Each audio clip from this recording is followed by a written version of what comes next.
Halo saudara-saudaraku semua. Selamat berjumpa kembali dengan Sandi Sularso Law Channel.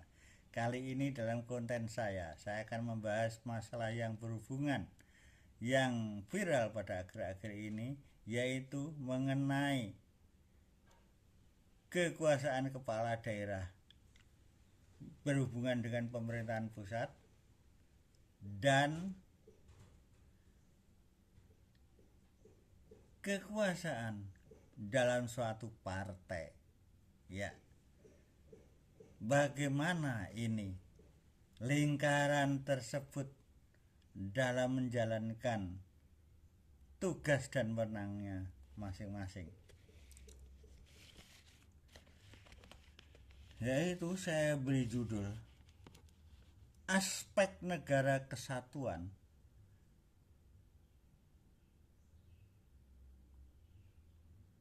dalam kepala daerah di Indonesia, yang meliputi pembagian wilayah, otonomi daerah, dan kewenangan kepala daerah. Pembagian wilayah negara Indonesia adalah dalam negara kesatuan yang dibagi menjadi 3, yaitu wilayah provinsi, wilayah kabupaten, dan wilayah kota. Setiap provinsi, kabupaten, dan kota memiliki pemerintahan daerah. Otonomi daerah adalah penyelenggaraan urusan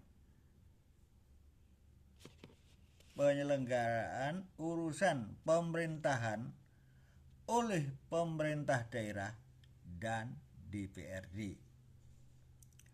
Otonomi daerah dilaksanakan yaitu atau secara desentralisasi, secara dekonsentrasi, dan tugas pembantuan. Kepala daerah diberi kekuasaan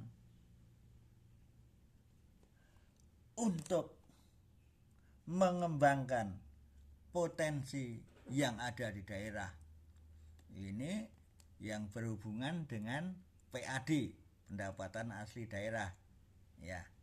Jadi bagaimana kepala daerah ini diberi kewenangan untuk mengelola, untuk memperdayakan potensi yang ada daerah ini, bagaimana dijadikan cuan, jadikan PAD, pendapatan asli daerah, di daerah masing-masing. Ya. Selanjutnya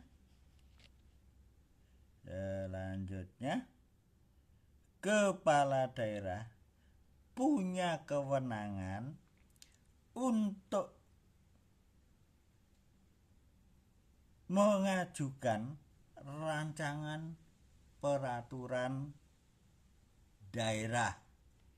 Ya, punya hak mengajukan rancangan peraturan daerah yang mendapat persetujuan DPRD.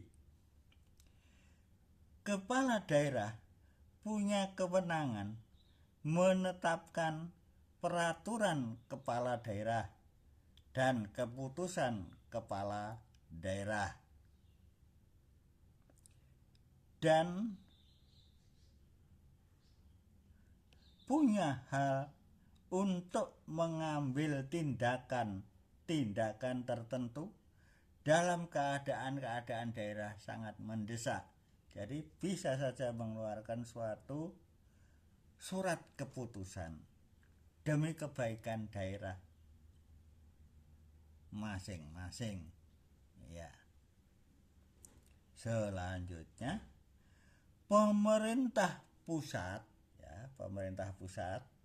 merupakan otorisasi yang tertinggi,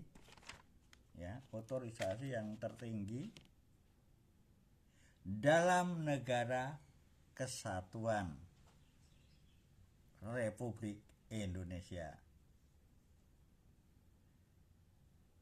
Oleh karena itu, karena pemerintah pusat merupakan kekuasaan yang tertinggi dalam otorisasi dalam negara kesatuan Republik Indonesia, maka ketua umum suatu partai tidak punya hak untuk mengurus pemerintahan antara pemerintah daerah dan pemerintah pusat. Tidak punya hak, tidak punya dasar hukum.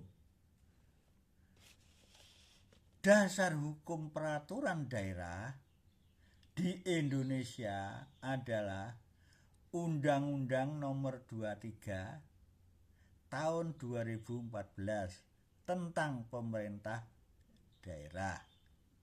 Undang-undang ini mulai berlaku pada 2 Oktober 2014.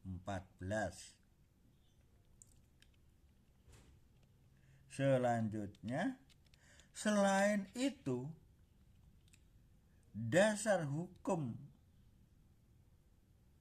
pemerintah daerah juga diatur dalam Undang-Undang Dasar Negara Republik Indonesia tahun 1945, khususnya pasal 18 ayat 2, 3, 4, 5, 6 dan ayat 7. Ya. Selanjutnya ya. Jadi dalam mengurus pemerintah daerah dalam hal ini dikepalai oleh kepala daerah ya. Dikepalai oleh kepala daerah. Jadi kepala daerah ini memang dipilih oleh rakyat yang ada di daerah. Tetapi kepala daerah yang terpilih ini biasanya tidak mewakili satu partai. Biasanya lebih dari satu partai atau masyarakat yang independen. Jadi kemungkinan besar masyarakat yang tidak masuk dalam satu partai secara formal sebagai anggota, namun memilih ya. Jadi bukan anggota salah satu partai yang terpilih itu. Juga biasanya kepala daerah yang terpilih ini mewakili juga lebih dari satu partai. Memang partai yang dominan ada satu, ya, tetapi selebihnya ada beberapa partai yang ikut bergabung, ya. Dengan demikian, kalau partai yang terpilih menjadi kepala daerah ini seolah-olah dia itu dipilih oleh satu partainya, ini ya menurut saya kurang pas ya.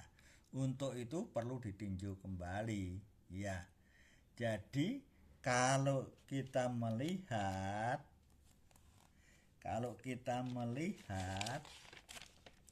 ya, kalau kita melihat ya bahwa kekuasaan otorisasi itu tertinggi ada dalam pemerintahan ya. Pemerintah pusat maksud saya. Ini merupakan otorisasi yang tertinggi ya. Jadi yang tertinggi lagi ada yang tertinggi adalah pemerintah pusat dalam negara kesatuan Republik Indonesia ya. Pemerintah pusat ini merupakan otorisasi yang tertinggi dalam negara kesatuan Republik Indonesia. Jadi partai kalau anggotanya terpilih dalam suatu kepala daerah, setelah terpilih lepas, sekarang yang punya kewenangan adalah pemerintah pusat untuk mengkoordinasi pemerintah daerah dan pusat. Ini adalah kepala pemerintahannya dalam hal ini adalah presiden. Jadi partai mengantar ya saja anggotanya untuk menjadi kepala daerah. Ya, nanti. Tetapi bisa saja seorang ketua umum itu memberikan sumbangsih pemikiran, tetapi tidak langsung. Sumbangsih pemikirannya tidak langsung melalui anggota Dewan Perwakilan Rakyatnya. Suaranya dititipkan ke situ, masuk ke situ, nanti bisa disampaikan menyusun suatu peraturan daerah misalnya, dan lain-lain. Kemudian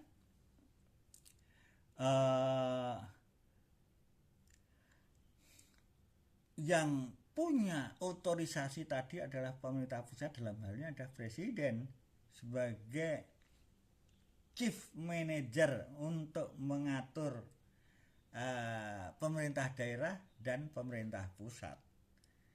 Bagaimana baiknya negara ini koordinasi antara pemerintah daerah dan pemerintah pusat. Ya, otorisasinya ada pemerintah pusat. Ini sistem ya, Negara Kesatuan Republik Indonesia. Jadi pemerintah pusat merupakan otorisasi yang tertinggi. Ya. Di luar itu kekuasaan partai, kalau anggotanya sudah terpilih sudah lepas. Dalam hal ini sudah masuk pemerintahan. Berarti pemerintahan, kepala pemerintahan adalah presiden sebagai kepala pemerintahan. Nah, presiden juga sebagai kepala negara, ya. Kalau berhubungan dengan kepala daerah, ini adalah urusan pemerintahan, pemerintah daerah dan pemerintah pusat. Jadi koordinasi bagaimana kerjanya, bagaimana perimbangan keuangannya, ini adalah hubungan pemerintah pusat dan pemerintah daerah, yaitu antara presiden beserta pembantu-pembantunya dan kepala daerah, baik kepala daerah tingkat provinsi, baik kepala daerah kabupaten, baik kepala daerah kota, yaitu kepala daerahnya wali kota. Nah, ini harus bisa kerjasama yang baik, kerjasama di intern pemerintahan daerah dan pemerintahan pusat selama 5 tahun, ya. Demikian saudara-saudaraku semua, ini sekelumit apa yang saya sharing kepada saudara sekalian, mudah-mudahan dapat dipahami dan sebagai bekal tambahan buat saudara-saudara semua, ya, termasuk saya, ya, karena masalah politik dan hukum dan pemerintahan ini memang harus bekerja sama yang baik. Tidak ada yang menyebabkan jalannya pemerintahan kurang baik. Pemerintah harus kita dukung untuk hal-hal yang baik demi rakyat seluruh Indonesia dari Sabang sampai Merauke. Demikian saudara-saudaraku semua, terima kasih atas perhatian saudara. Sampai ketemu pada konten Sandi Suarso yang akan datang. Terima kasih. See you again. Thank you.